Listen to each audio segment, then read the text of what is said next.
నమస్తే అందరికీ శుభోదయం. న్యూస్ టాప్ మార్నింగ్ హెడ్లైన్స్ కి స్వాగతం. తెలంగాణ వార్తాపత్రికల్లో వచ్చిన ముఖ్యాంశాలను ఒకసారి చూద్దాం. ముందుగా దిశ న్యూస్ పేపర్లో వచ్చిన వార్తల్ని చూస్తే కనుక చివరి దశకు కేబినెట్ విస్తరణ, కొత్తగా 4 లేదా 5 ఛాన్స్. ఈ వారంలో ప్రకటన, ఉగాది తర్వాత ప్రమాణ స్వీకారం. డిప్యూటీ స్పీకర్, చీఫ్ విప్ల ఎంపిక సైతం అప్పుడే.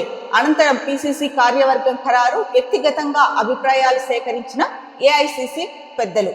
కసరత్తు పూర్తి చేసిన ఏఐసిసి పేర్లు ఫైనల్. ఎట్టకేలకు కేబినెట్ విస్తరణ అయితే కనుక ఫైనల్ దశకి చేరుకుంది అని చెప్పేసి ఒక వార్త ఇచ్చారు. ఆశావకులు చాలా రోజుల నుంచి రేవంత్ రెడ్డి ఢిల్లీ వెళ్ళిన ప్రతిసారి కూడా దీని గురించి వార్త వస్తుందేమో అని చెప్పేసి చాలా ఆశగా ఎదురు చూశారు. మొత్తానికైతే ఫైనల్ దశకి చేరుకుంది. 5 అయితే కనుక మంత్రివర్గం విస్తరణలో చోటు లభించే అవకాశం ఉందని కూడా చెప్పారు. అయితే వ్యక్తిగతంగా అభిప్రాయాలు సేకరించారంటే ఏఐసిసి పెద్దలు. ఏవైతే కనుక అంటే కసరత్తు పూర్తి చేసింది ఏఐసిసి, పేర్లు కూడా ఫైనల్ అయిపోయాయి అని చెప్పేసి చెప్తున్నారు. బట్ ఎవరు 5 మంది అనేది అయితే కనుక మనకి ఇంకా పూర్తిగా తెలియదు. ఎందుకంటే ఇంకా ప్రకటించలేదు కాబట్టి. మొత్తానికైతే 4 లేదా 5 అన్నారు. 4కి ఇవ్వచ్చు లేదా 5కి ఇవ్వచ్చు. కాకపోతే ఎవరైతే ఆశావాహులు ఉన్నారో వాళ్ళు మా పేరు ఉంటుందా లేదా అన్న ఒక యాంగ్జైటీ అయితే కనుక వాళ్ళల్లో మొదలైంది. వ్యక్తిగతంగా అభిప్రాయాలు సేకరించినప్పటికీ కూడా వాళ్ళు చేసిన వర్క్స్ చెప్పుకోవడము, ప్లస్ వాళ్ళు ఏ విధంగా అంటే ప్రభుత్వానికి మంచి పేరు తీసుకురావడానికి పనిచేస్తున్నారు, వాళ్ళ సీనియారిటీని, ఇవన్నిటినీ కూడా ప్రస్తావించినట్లు తెలుస్తోంది. మరి ఏదేమైనా కూడా మరి ఎవరైతే మంత్రి పదవి వస్తుంది అని ఆశ పెట్టుకున్నారో వాళ్ళ పేర్లు ఉన్నాయా లేదా అన్నదైతే కనుక మనకి త్వరలో తెలియబోతుంది. మొత్తానికి అయితే కనుక రేవంత్ రెడ్డి ఎప్పుడు ఢిల్లీ వెళ్ళినా కూడా మా అంటే కేబినెట్ విస్తరణ జరుగుతుందని చెప్పేసి చాలా మంది ఆశావాహులు ఎదురు చూశారు. వాళ్ళ ఆశ అయితే కనుక త్వరలో తీరబోతోంది. ఇక ముఖ్యంగా ఎవరిదైతే అంటే ఈ వారంలోనే ప్రకటించేస్తారు అని చెప్పేసి చెప్పారు. ఇవాళ మంగళవారము, ఒక 4-5 రోజుల్లో ప్రకటించే అవకాశం ఉంది. ఉగాది తర్వాత ప్రమాణ స్వీకారం ఉంటుంది అని కూడా చెప్తున్నారు ఆ కొత్త మంత్రులు ఎవరైతే ఉన్నారో వాళ్ళు. అయితే ఈ మంత్రివర్గ విస్తరణలో భాగంగా అలా డిప్యూటీ స్పీకరు, చీఫ్ విప్ల ఎంపిక సైతం కూడా అప్పుడే ఉంటుంది అని చెప్పేసి ఏఐసిసి అయితే కనుక ఒక క్లారిటీ ఇచ్చింది. ఇక రెడ్ బుక్ వార్నింగ్, పోలీసులు ఆఫీసర్లకు కేటీఆర్ బెదిరింపులు, అధికారంలోకి వచ్చాక లెక్కలు సెటిల్ చేస్తామంటూ హెచ్చరిక. ఫ్రస్ట్రేషన్ లో ఇష్టానుసారంగా కామెంట్స్, ఆయన వైఖరిపై పోలీస్ అధికార వర్గాల్లో చర్చ. బీఆర్ఎస్ వర్కింగ్ ప్రెసిడెంట్ కామెంట్స్ పై అసహనం. రోజు రోజుకు పెరుగుతున్న గులాబీ రెడ్ బుక్ బ్లాక్ మెయిల్. నేను కేసీఆర్ అంతటి మంచోడిని కాదు, మళ్ళా బరాబర్ మన టైం వస్తుంది, పేర్లు రాసి పెట్టుకోండి, వచ్చినాక ఒక్కొక్కడిని ఏం చేయాలో అదే చేస్తా, వదిలిపెట్టే సమస్య లేదు. కొంతమంది అనుకుంటున్నారు మేము రిటైర్ అవుతాము, ఇంటికి పోతాము, మమ్మల్ని ఏం చేస్తారని. రిటైర్ అయి వేరే దేశానికి పోయినా రప్పించి తప్పకుండా అన్ని లెక్కలను సెటిల్ చేస్తాం, హిసాబ్ కితాబ్ మొత్తం చూస్తాం, గట్ల ఊకునే బాపతి కాదు. ఇది వరకు ఉన్న కథ వేరు, ఇప్పుడున్న కథ వేరు. కరీంనగర్ సమావేశంలో కేటీఆర్ ఈ విధంగా వ్యాఖ్యలు అయితే చేశారు. మరి ఒక పార్టీ వర్కింగ్ ప్రెసిడెంట్ అయ్యుండి, మాజీ మంత్రి అయ్యుండి ఈ విధంగా వ్యాఖ్యలు చేయడం కేటీఆర్ విచక్షణకే వదిలేయాల్సిన అంశం.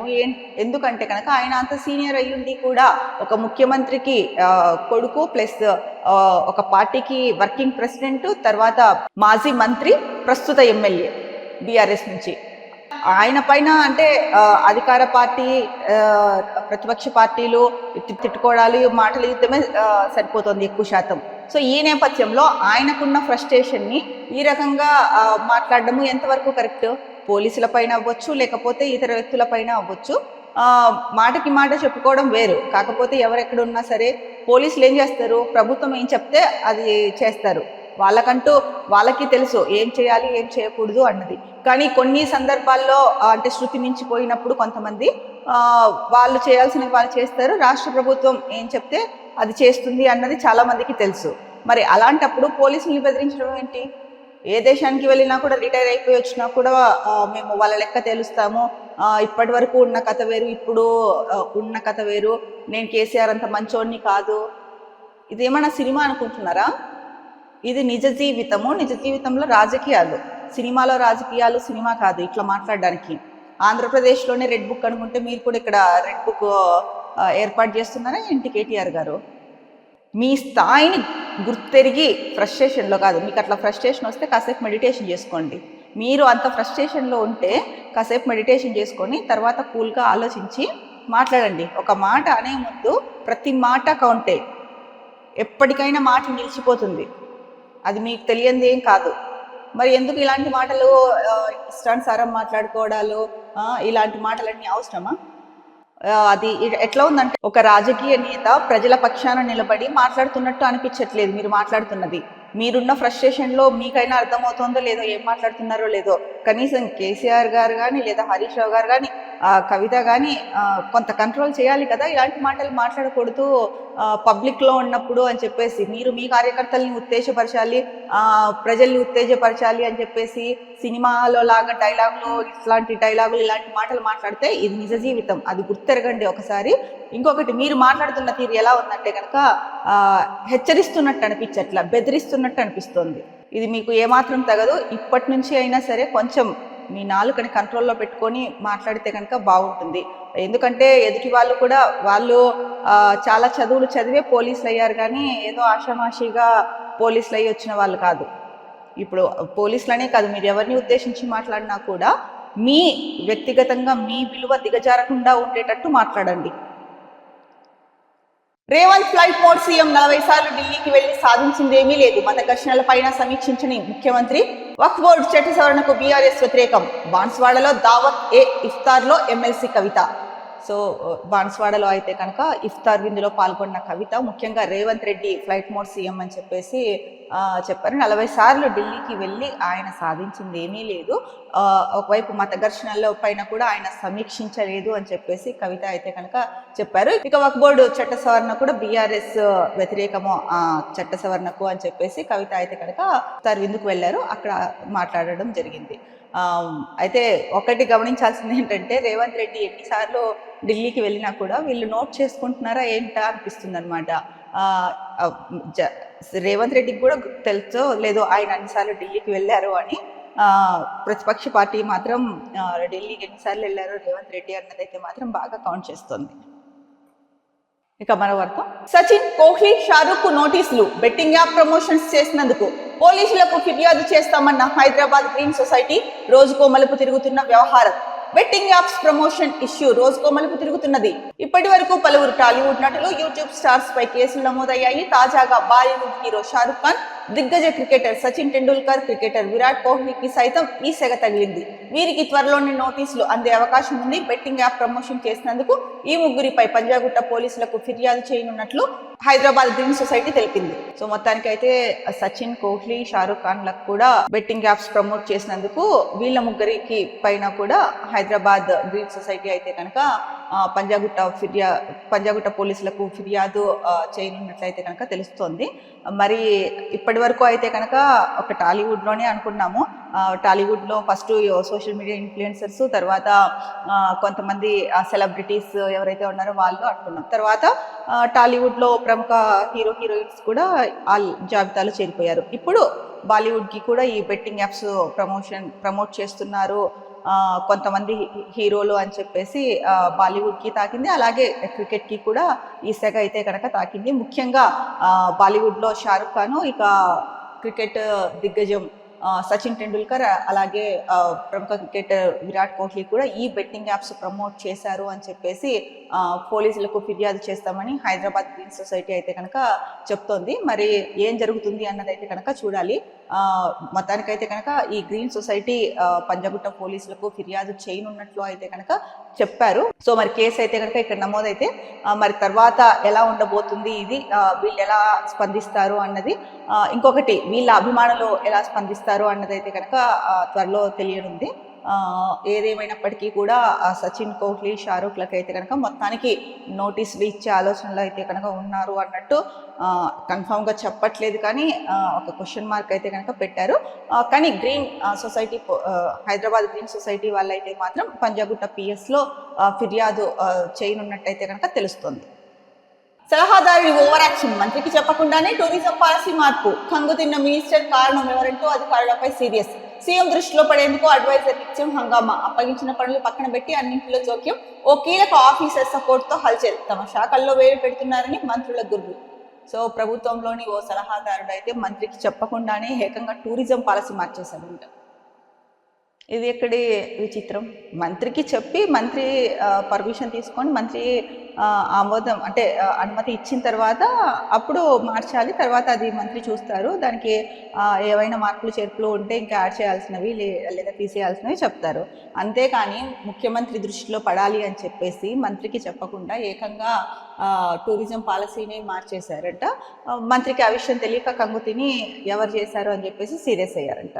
సో ఎవరైతే ఈ సలహాదారుడు ఉన్నారో ఈయనకి అప్పగించిన పనులు చేయకోకుండా ఇలా వేరే పనుల్లో చేస్తూ అంటే వేరే శాఖల్లో వేలు పెడుతూ చేస్తూ ఉంటారని చెప్పేసి ప్రధానంగా ఇక్కడ వార్త అయితే కనుక ఇచ్చారు. ఒక కీలక ఆఫీసర్ సపోర్ట్తో ఇదంతా చేస్తున్నారు ఆ సలహాదారుడు అని చెప్పేసి అయితే కనుక ఇక్కడ ఒక వార్త ఇచ్చారు మనకి. ఇక మరో ముఖ్యమైన వార్తాపత్రిక వెలుగు చూస్తే కనుక స్టూడెంట్ వీసాల్లో అమెరికా కోత, F1లను భారీగా తగ్గిస్తున్న అగ్రరాజ్యం. 2023-24లో 41% అప్లికేషన్స్ రిజెక్ట్. 10 ఏళ్ల కిందటితో పోలిస్తే ఇది రెట్టింపు. ఇండియన్ స్టూడెంట్లకు తప్పని తిరస్కరణ. 2024 తొలి 9 నెలల్లో F1 వీసాల్లో 38% తగ్గుదల. కరోనా తర్వాత ఈ స్థాయిలో తగ్గడం ఇదే తొలిసారి. సో స్టూడెంట్ వీసాల్లో అయితే కనుక అమెరికా కోత పెడుతోంది అని చెప్పేసి ముఖ్యంగా వార్త ఇచ్చారు. ఏవైతే F1 వీసాలు ఉన్నాయో అవైతే కనుక భారీగా తగ్గిస్తోంది అమెరికా అని చెప్పేసి ఇచ్చారు. ఇక మండలానికి 3 పబ్లిక్ స్కూల్స్, నర్సరీ నుంచి ఇంటర్ వరకు క్లాసులు. ప్రతి మండలంలో 4 ఫౌండేషన్ స్కూల్స్. నర్సరీ నుంచి 2nd క్లాస్ వరకు తరగతులు. ఆయా బడులకు గ్రామాల నుంచి బస్సు సౌకర్యం.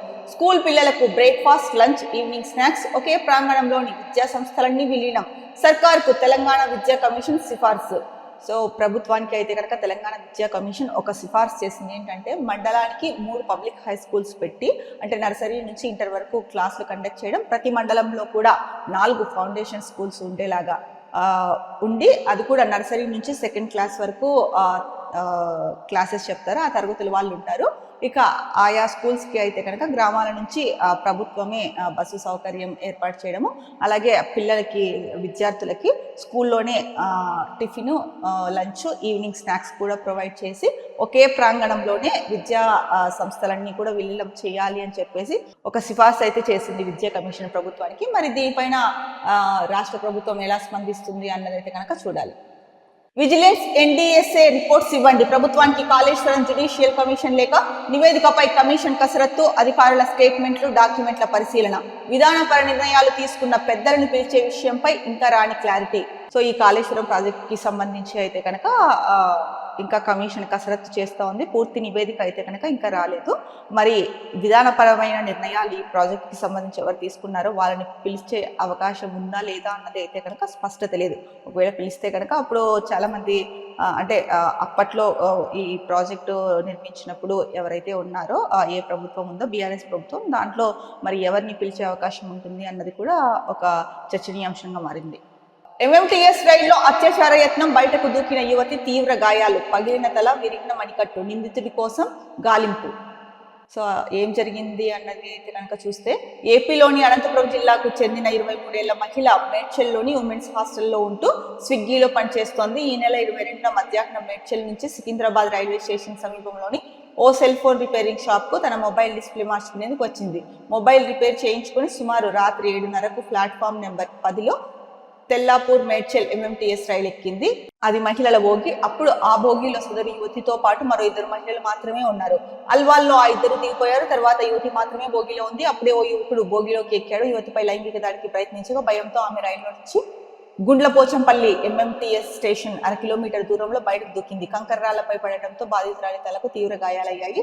చేతి మణికట్టు విరిగిపోయింది. ముఖం గదవ, శరీరం నుంచి రక్తం పోతుండడంతో అటువైపు వెళ్తున్న బాటసారులు గమనించి పోలీసులకు, అంబులెన్స్ కు సమాచారం అందించారు. అక్కడి నుంచి గాంధీ దవాఖానాకు తరలించారు. కాగా గాంధీ దవాఖానాలో ట్రీట్మెంట్ పొందుతున్న బాధిత యువతి సోమవారం బీజేపీ రాష్ట్ర మహిళా మోర్చా ప్రెసిడెంట్ డాక్టర్ శిల్పారెడ్డి పరామర్శించారు. ఆ అమ్మాయిని, ఆ యువతిని అయితే కనుక శిల్పారెడ్డి పరామర్శించారు అని చెప్తున్నారు. ఇక ఆమె మాట్లాడుతూ రాష్ట్రంలో మహిళలకు భద్రత లేదని చెప్పడానికి MMTS రైల్లో జరిగిన ఘటనే ఒక ఉదాహరణ అని చెప్పేసి అన్నారు. అలాగే BRS ఎమ్మెల్యే సవితా ఇంద్రారెడ్డి, మాజీ మంత్రి శ్రీనివాస్ గౌడ్ కూడా బాధితురాల్ని పరామర్శించారు అని చెప్పేసి చెప్పారు. ఇక రాష్ట్రంలో షీ టీం పనితీరు ప్రశ్నార్థకంగా మారిందని మండిపడ్డారు. మనకు కావాల్సింది అందాల పోటీలు కాదని, మహిళలకు భద్రత అని ఈ నేపథ్యంలో అయితే కనుక వీళ్ళు చెప్పడం జరిగింది. రాష్ట్రంలోని అన్ని బస్టాండ్లు, రైల్వే స్టేషన్లో సీసీ కెమెరాలు ఏర్పాటు చేసి పర్యవేక్షించాలని డిమాండ్ చేశారు. ఇదిలా ఉంటే బాధితురాల్ని సమీపంలోని ఓ ప్రైవేట్ హాస్పిటల్కు తరలించారు. అయితే ఇక్కడ ఎస్పీ చందన దీప్తి గారు అయితే కనుక ఒక స్టేట్మెంట్ అయితే కనుక చెప్పారు. ఈమె గవర్నమెంట్ రైల్వే పోలీసు జిఆర్పి కి సంబంధించిన వ్యక్తి. గాంధీ హాస్పిటల్ వెళ్ళి బాధిత యువతిని పరామర్శించాను. ఘటన జరిగిన తీరును అడిగి తెలుసుకున్నాను. నిందితుడి కోసం 4 ప్రత్యేక బృందాలను రంగంలోకి దింపాం. 2 బృందాలు సీసీ కెమెరాల ఫుటేజీ పరిశీలిస్తున్నాయి. టెక్నికల్ ఎవిడెన్స్ సేకరిస్తున్నాం. స్టేట్మెంట్ రికార్డ్ చేశాం. నిందితుడిని గుర్తించడంలో పురోగతి సాధించాం. త్వరలోనే పట్టుకుంటాం. నిందితుడి వయసు 25 ఏళ్ళు ఉండొచ్చు. చెక్స్ షార్ట్ వేసుకొని ఉన్నాడని బాధితురాలు పోలీసుల దృష్టికి తెచ్చింది. యువతికి ప్రాణాపాయం లేదని చెప్పేసి ఎస్పీ చందన దీప్తి గారు అయితే చెప్పడం జరిగింది. సో ఎంఎంటీఎస్ రైల్లో కూడా అత్యాచారానికి యత్నించారు అంటే కనుక ఎంత దుర్మార్గుడు అయితే కనుక ఇట్లాంటి పనులు చేస్తారు. ఇక మనం చెప్పుకుంటూనే ఉన్నాం, కానీ ఏ మాత్రమే కానీ ఆడపిల్లలకి మహిళలకి భద్రత విషయంలో అయితే కనుక అంటే చట్టాలు తీసుకొస్తున్నారు. షీ టీమ్స్ ఉన్నాయి, ఇంకొక రాష్ట్రంలో దిశ ఉంది, ఇవన్నీ ఉన్నాయి. మళ్ళీ కొత్తగా శక్తి యాప్, ఇన్ని ఉన్నప్పటికీ కూడా మహిళలకి అయితే కనుక రక్షణ లేదు. మహిళలకి ఎప్పుడు రక్షణ వస్తుంది? అది ప్రభుత్వం చెప్పాలా? ఎవరు చెప్పాలి? ఒక వ్యక్తి ఒక అమ్మాయిని వేధించి బలవంతంగా అత్యాచారం చేశాడంటే వాడికి కఠిన శిక్ష పడితే ఆ శిక్ష ఎలా ఉండాలంటే ఇంకొకరు అమ్మాయి జోలికి వెళ్ళాలన్నా కూడా భయపడే విధంగా ఉండాలి. అలాంటివి వస్తే కానీ ఇంక బాగేటట్టు లేదు. మరి ఏం చేయాలి? అమ్మాయిలు బలైపోవాలా? వీళ్ళ కోసము బలైపోలేరు కదా.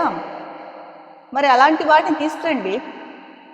అప్పుడైనా కొంతమంది అంటే భయం కలిగి అమ్మాయిల జోలికి వెళ్ళకోకుండా సత్ప్రవర్తనతో ఉంటారేమో. పోనీ 7:30 సమయం ప్రాంతంలో, 7:30 అంటే అంత పెద్ద టైం ఏం కూడా కాదు, ఏదో మిడ్ నైట్ కూడా కాదు. ఆ టైంలోనే అలా చేశారు అంటే ఇంకా నైట్ షిఫ్ట్లు ఉంటాయి అమ్మాయిలకి, ఉద్యోగాలు చేసే వాళ్ళకి. ఇంకా లేకపోతే ఆఫ్టర్నూన్ షిఫ్ట్ ఉంటాయి, వాళ్ళు నైట్ 9కో 10కో వెళ్ళాల్సిన పరిస్థితి వస్తుంది. 7:30 గంటల సమయంలోనే అలా జరిగింది అంటే కనుక ఇంకా రాత్రి వెళ్ళే వాళ్ళకి అసలు పగలే సెక్యూరిటీ లేదు, ఇంకా రాత్రి గురించి మాట్లాడడం ఎందుకు? మరి దీనిపైన అంటే పోలీసులు వాళ్ళ పనులు వాళ్ళు అంటే నిందితుల్ని పట్టుకునే దాంట్లో ఉన్నాము అని చెప్పేసి వాళ్ళు చెప్తున్నారు. మరి ఇన్ని జరుగుతున్నాయి ఆడపిల్లల మీద, ఏదో ఒకటి ఇవన్నీ వెలుగులోకి వస్తున్నవే, వెలుగులోకి రానివి ఎన్నున్నాయో అంటే పోలీసులకు చెప్తే పరువు పోతుంది అని చెప్పడము, అలా దాచిపెట్టినవి ఎన్నున్నాయో మనకు తెలీదు. ఇక ఎప్పుడు మహిళలకి భద్రత? గర్భంలో ఉన్నప్పటి నుంచి అంటే ఆమె చివరి క్షణం వరకు భయపడుతూనే బతకాలా? ఇంట్లో వాళ్ళు కూడా ఎక్కడికి వెళ్ళినా కూడా ఆడపిల్ల లేదా పెద్దవాళ్ళైనా సరే, మహిళలైనా సరే బయటకు వెళ్తే ఇంటికి వచ్చే వాళ్ళ వరకు భయపడాలా? ఎప్పుడు దీనికి అంతు? మరి ఎలాంటి చట్టాలు తీసుకొస్తే ఇలాంటి వాళ్ళు అదుపవుతారో తెలియదు. పోనీ అవగాహన కార్యక్రమాలు పెట్టి లేదా వాళ్ళ కౌన్సిలింగ్ ఇచ్చి, వాళ్ళనే కాదు జనరల్గా అందరికీ కౌన్సిలింగ్ ఇచ్చి ఈ షీ టీమ్స్ అన్నారు, ఇలా షీ టీమ్స్తో పాటు అసలు ఇలా చేసే వాళ్ళకి కఠిన చర్యలు, వాళ్ళపైన కఠిన శిక్షలు విధిస్తే కనుక ఆ శిక్ష ఎలా ఉండాలంటే ఇంకొకరు భయపడాలి. అలా చేసి చూడండి, ఎందుకు దారిలోకి రారు? ఏది ఏమైనా కూడా ఏది జరిగినా అందరూ బాగానే ఉన్నారు. ఎవరైతే కనుక ఆ ఘటనకు గురవుతున్నారో ఆ మహిళలు, అమ్మాయిలు, బాలికలు, వృద్ధులు, వాళ్ళ జీవితం పాడైపోతుంది. ఉండే వాళ్ళందరూ హ్యాపీగా బాగానే ఉంటున్నారు. 6 ఏళ్ల తర్వాత కార్పొరేషన్లు యాక్టివ్. రాజీవ్ యువ వికాసం స్కీమ్ తో బీసీ, ఎస్సీ, ఎస్టీ, మైనారిటీ కార్పొరేషన్లలో సందడి. మిగతా కార్పొరేషన్లలోనూ మహిళలకు, యువతకు పథకాలు. గతంలో ఎలాంటి స్కీమ్లు లేక ఆఫీసుల్లో స్తబ్దత. ఖాళీగా కూర్చొని వెళ్ళిన అధికారులు, ఉద్యోగులు. సో మొత్తానికి 6 ఏళ్ల తర్వాత అయితే కనుక కార్పొరేషన్లో యాక్టివ్ అయ్యాయని చెప్పేసి ఒక వార్త ఇచ్చారు. రాజీవ్ యువ వికాసం స్కీమ్తో బీసీ, ఎస్టీ, ఎస్సీ, మైనారిటీ కార్పొరేషన్లలో సందడి నెలకొంది అని చెప్పేసి ఇక్కడ ఫోటో కూడా ఇచ్చారు. ఇన్ని రోజులు అధికారులు అయితే కనుక ఉద్యోగులు వచ్చి కూర్చొని ఖాళీగానే ఉండేసి వెళ్ళిపోయే వాళ్ళంట, ఎవరు లేకపోవడం అంటే ఎవరు వచ్చేవాళ్ళు లేకపోవడం వల్ల. ఇప్పుడు ఈ స్కీమ్స్ ఏవైతే పెట్టారో దీని ద్వారా, రాజీవ్ యువ వికాసం స్కీమ్ ద్వారా ఆ కార్పొరేషన్లలో అయితే సందడి నెలకొంది. వాళ్ళ అధికారులకి, ఉద్యోగులకి కూడా ఖాళీగా కూర్చునే పని లేకోకుండా వాళ్ళు ఎందుకైతే నియమించబడ్డారో ఆ వర్క్ చేసుకుంటూ ఉన్నారని చెప్పేసి ఇక్కడ వార్త అయితే కనుక కనిపిస్తుంది మనకి. భూములను సర్వే చేయించుకునే బాధ్యత రైతులకే. కర్ణాటక మోడల్ను అమలు చేసే యోచనలు రాష్ట్ర ప్రభుత్వం. రిజిస్ట్రేషన్ టైంలో సర్వే మ్యాప్ తప్పనిసరి చేసే ఛాన్స్. మండలానికి 2 ప్రభుత్వ సర్వేయర్లు ఉండేలా ప్రతిపాదనలు. 6,000 మంది ప్రైవేట్ సర్వేయర్లకు ట్రైనింగ్ ఇచ్చి సర్టిఫై చేయాలని ఆలోచన. సో భూములను సర్వే చేయించుకునే బాధ్యత రైతులకి ఇచ్చే ఆలోచనలో అయితే కనుక రాష్ట్ర ప్రభుత్వం ఉంది అని చెప్పేసి ప్రధానంగా ఒక వార్త ఇచ్చారు. ఇక పోలీసుల పని తీరుపై ఫీడ్బ్యాక్. సిటిజన్ QR కోడ్ ద్వారా సమాచార సేకరణ. ప్రతి పోలీస్ స్టేషన్ లో 5 QR కోడ్ స్టిక్కర్లు, ఇంగ్లీష్ తెలుగులో ప్రశ్నలు, సలహాలు, సూచనలు, ఫిర్యాదులు. 3 నెలల్లో 8,500 మంది సిటిజన్ల నుంచి feedback. 80% positive response, 20% negative. Feedback ఆధారంగా చర్యలు తీసుకుంటున్న ఉన్నతాధికారులు. సో పోలీసుల పనితీరుపై అయితే కనుక సామాన్య పౌరుల నుంచి ఫీడ్బ్యాక్ తీసుకున్నారు. 3 నెలల్లో 8,500 మంది నుంచి పౌరుల నుంచి ఫీడ్బ్యాక్ వచ్చింది. అయితే 80% అయితే కనుక పాజిటివ్ రెస్పాన్సే వచ్చిందంటే 20% ఈ పోలీసుల పనితీరుపైన నెగిటివ్గా ఫీడ్బ్యాక్ వచ్చింది అని చెప్పేశారు. ఈ ఫీడ్బ్యాక్ ఆధారంగా అయితే కనుక చర్యలు తీసుకుంటామని చెప్పేసి ఉన్నతాధికారులు చెప్తున్నారు. ఇక మరో ముఖ్యమైన వార్తాపత్రిక నమస్తే తెలంగాణ చూసుకుంటే, సభకు ఇచ్చే గౌరవం ఇదేనా? చట్టసభల్లోనూ అధికార పక్షం అసత్యాల ప్రచారం, సభా మర్యాద మరిచి జవాబుదారీతనం విడిచి పన్ను కట్టలేదని మేకల కాపరి ఇంటి తలుపులు ఎత్తుకుపోయారు. ఇక్కడ చూసుకుంటే గుడి గంటకు వేలాడిన రైతన్న. ఇలా ఉరివేసుకున్న ఫోటోలు ప్రచురించరాదని తెలుసు, కానీ పరిస్థితి తీవ్రతను వెల్లడించేందుకు ఇంతకు మించి మార్గం లేకపోయింది. రాష్ట్రంలో నెలకొన్న సాగు సంక్షోభం ఎన్నడూ చూడని వికల విషాద దృశ్యాలను కళ్ళ ముందర ఉంచుతోంది. అన్నదాతల ఆత్మహత్యలు నిత్యకృత్యమైన చోట మట్టిపూలు రాలుతుండడం మామూలు విషయం అన్నట్టుగా మాట్లాడుతున్న చోట ఈ ఫోటో వేయడం ఓ అనివార్యత. సిరిసిల్ల జిల్లా చిప్పలపల్లికి చెందిన రైతు పరశురాములు ఊరి పెద్దమ్మ తల్లి గుడిలోని గంటకు ఊరేసుకున్నాడు. సాగునీరందక పంటలు ఎండుతుండడం, బోర్లు ఫెయిలై అప్పుల పాలవడంతో గత్యంతరం లేక ఇలా బలవన్మరణానికి పాల్పడ్డారు. సో మనం చూసుకుంటే రోజు మ్యాక్సిమం వార్తలు అయితే కనుక రైతన్నలు ఆత్మహత్య చేసుకుంటున్నారు అన్న వార్త అయితే కనుక వస్తుంది.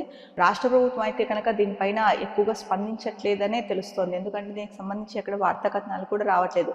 రైతుల సంక్షేమమే మా మొదటి ప్రాధాన్యత అని చెప్పింది కాంగ్రెస్ పార్టీ.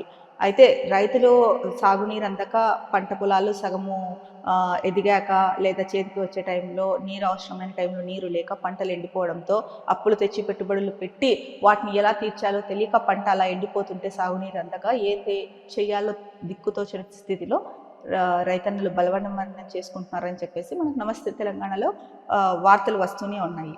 కానీ రైతులకు అంటే రైతు భరోసా, రుణమాఫీ ఇవన్నీ చేస్తున్నాము అని చెప్తున్నారు. మరి సాగునీరు అందకపోతే పంట ఎలా చేతికి వస్తుంది?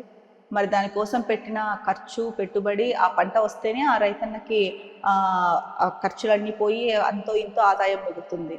అది కూడా రేట్లు బాగుంటాయి. అలాంటిది అది కూడా లేకపోతే రైతన్న పరిస్థితి ఏంటి?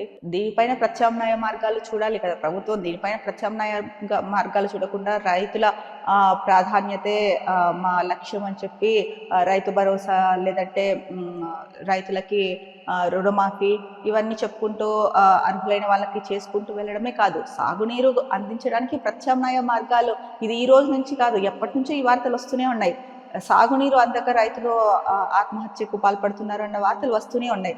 మరి అలాంటప్పుడు ప్రభుత్వం ఇప్పటి వరకు ఇంకా ప్రత్యామ్నాయ మార్గాలు అన్వేషించకుండా ఉందా? ఎందుకు మరి ఇన్ని రోజులైనా కూడా ప్రత్యామ్నాయ మార్గాలు అన్వేషించకుండా రైతులకు నీరు అందించకుండా ఉన్నారు? ఏదో ఒక ప్రత్యామ్నాయ మార్గం అయితే అన్వేషించాలి కదా. దానికి సంబంధించిన వార్తలు అయితే మరి ఎక్కడ కనిపించలేదు.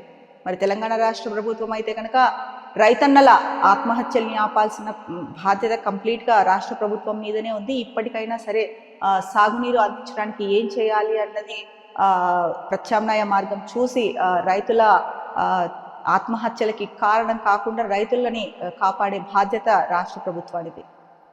మరో ముఖ్యమైన వార్తాపత్రిక ఈనాడు చూస్తే కనుక మనము మంత్రివర్గ విస్తరణ గురించి మాట్లాడాము. ఇక వేగంగా ఎల్ఆర్ఎస్ ప్రక్రియ ఈ నెల 31 లోపు చెల్లిస్తే 25% రాయితీ. భూభారతి అమల్లోకి వచ్చాక భూముల మార్కెట్ విలువ పెంపు. రాష్ట్ర వ్యాప్తంగా 6,000 మంది లైసెన్స్ సర్వేయర్లు ఇంటర్ విద్యార్హతతో వీఆర్ఏ వీఆర్ఓలకు జీపీఓలుగా అవకాశం. మీడియాతో ఇష్టాగోష్ఠిలో మంత్రి పొంగులేటి శ్రీనివాసరెడ్డి. సో ఇప్పటి నుంచి వేగవంతంగా ఎల్ఆర్ఎస్ ప్రక్రియ అయితే కనుక ఉంటుంది. ఈ నెల 31 లోపు చెల్లిస్తే 25% రాయితీ కూడా ఉంటుందని చెప్పేసి పొంగులేటి అయితే కనుక చెప్పారు. ఇక భూభారతి అమల్లోకి వచ్చిన తర్వాత భూముల మార్కెట్ విలువ పెరిగింది అని అయితే కనుక చెప్తున్నారు. మరి ఇది ఏ మేరకు కరెక్ట్ అన్నది అయితే కనుక మనకి పూర్తిగా తెలియదు. బట్ భూముల మార్కెట్ విలువ అయితే కనుక పెరిగింది అని చెప్పి మంచి చెప్తున్నారు. ఇక రాష్ట్ర వ్యాప్తంగా 6,000 మంది లైసెన్స్డ్ సర్వేయర్లు ఉన్నారు. ఇక ఇంటర్ విద్యార్హతతో విఆర్ఓలకు జీపీఓలుగా అవకాశం ఇస్తున్నామని చెప్పారు. సో ఇంటర్ విద్యార్హతతో విఆర్ఓలకు జీపీఓలుగా అవకాశం అనేది అంటే ఇదివరకు కూడా చెప్పారు. మరి త్వరగా ఆ ప్రకటన ఏదో వస్తే కొంతమందికైనా కూడా ఉద్యోగాలు వచ్చే అవకాశం ఉంది. జస్టిస్ వర్మ బదిలీ అలహాబాద్ కు పంపుతూ కొలీజియం నిర్ణయం, విధులకు దూరం పెట్టిన ఢిల్లీ హైకోర్టు. సిజేఐ నిర్ణయం భేష్ ధన్కడ్. న్యాయ వ్యవస్థ ప్రతిష్ట దెబ్బతింది ప్రతిపక్షాలు. సో నిన్నైతే కనుక ఢిల్లీ హైకోర్టు ఒక నిర్ణయం తీసుకుంది. అంటే విధులకు దూరంగా ఉంచుతూ రిజిస్ట్రీలు నమోదు చేశారు. తర్వాతి ఉత్తర్వులు వెలువడే వరకు అది అలాగే ఉంటుంది, అంటే ఆ ఉత్తర్వులు అలాగే ఉంటాయని చెప్పడం జరిగింది. సో తర్వాత చూసుకుంటే కనుక బదిలీ చేశారు, ట్రాన్స్ఫర్ చేశారు యశ్వంత్ వర్మని. అలహాబాద్ పంపుతూ కొలీజియం అయితే నిర్ణయం తీసుకుంది. ఇక ఆయన విధులకు కూడా దూరం పెట్టారు. అదే మనం ఇందాక చెప్పుకున్నట్టు అంటే ఆయన విధులకు హాజరవ్వకోకుండా రిజిస్ట్రీ అయితే కనుక నిర్ణయం తీసుకుంది. ఈ నేపథ్యంలోనే అలహాబాద్ కోర్టుకి పంపుతూ కూడా నిర్ణయం తీసుకున్నారు. ఇక సిజేఐ ఏదైతే నిర్ణయం తీసుకుందో ఈ నిర్ణయం చాలా మంచిది అని చెప్పేసి ధన్కడ్గా అయితే కనుక అన్నారు. జస్టిస్ యశ్వంత్ వర్మ చేసిన పనికి అయితే కనుక న్యాయ వ్యవస్థ ప్రతిష్ట దెబ్బతింది అని చెప్పేసి ప్రతిపక్షాలు అయితే కనుక వాపోతుంది. ఇక ఎస్ఎల్బీసీలో బైపాస్ సొరంగం పైకప్పు కూలిన ప్రాంతం మూసివేత. దేవరకొండ వైపు నుంచి యథావిధిగా ఈబీఎంతోనే తవ్వకం. ఈ నెల 31 లోపు నిపుణుల కమిటీ ఏర్పాటుకు ప్రభుత్వ నిర్ణయం. ఇక్కడ ఫోటో అయితే ఇచ్చారు. ప్రమాదకరమైన D1 వద్ద పగుళ్ళు బారిన సొరంగం పైకప్పు ఫోటో ఇచ్చారు. అది రిస్ట్రిక్టెడ్ ఏరియా అని కూడా అక్కడ బోర్డు పెట్టేశారు. సో మొత్తానికైతే కనుక తవ్వకం నిలిచి ఈ ప్రాంతం ఏదైతే ఉందో అది మూసేశారు. పైకప్పు కూలిన ప్రాంతం ఏదైతే ఉందో దాన్ని మూసేశారు. ఇక దేవరకొండ వైపు నుంచి యథాతథంగా TBMతోనే తవ్వకాలు జరుగుతాయని చెప్పేసి కూడా చెప్తున్నారు. అయితే నిపుణుల కమిటీ ఏదైతే ఉందో ఆ నిపుణుల కమిటీని ఈ నెల 31 లోపు ఏర్పాటు చేసేందుకు అయితే కనుక ప్రభుత్వం నిర్ణయం తీసుకుంది అని చెప్పి ఇక్కడ ఇచ్చారు వార్త. ఇక హైదరాబాద్ స్థానిక సంస్థల ఎమ్మెల్సీ ఎన్నిక ఏప్రిల్ 2వ తారీఖు నుంచి ఉంటుంది. దానికి సంబంధించిన షెడ్యూల్ కూడా విడుదల చేశారు. దానికి సంబంధించిన వార్త చూస్తున్నాం మనం ఇక్కడ. ఇక రాజ్యసభను కుదిపేసిన కర్ణాటక ముస్లిం రిజర్వేషన్లు, రాజ్యాంగాన్ని మారుస్తామనడం దారుణం. కేంద్ర మంత్రి రిజిజు. మా నేతలెవరూ అలా చెప్పలేదు. మల్లికార్జున ఖర్గే. అధికార విపక్ష సభ్యుల నినాదాలతో దద్దరిల్లిన సభ.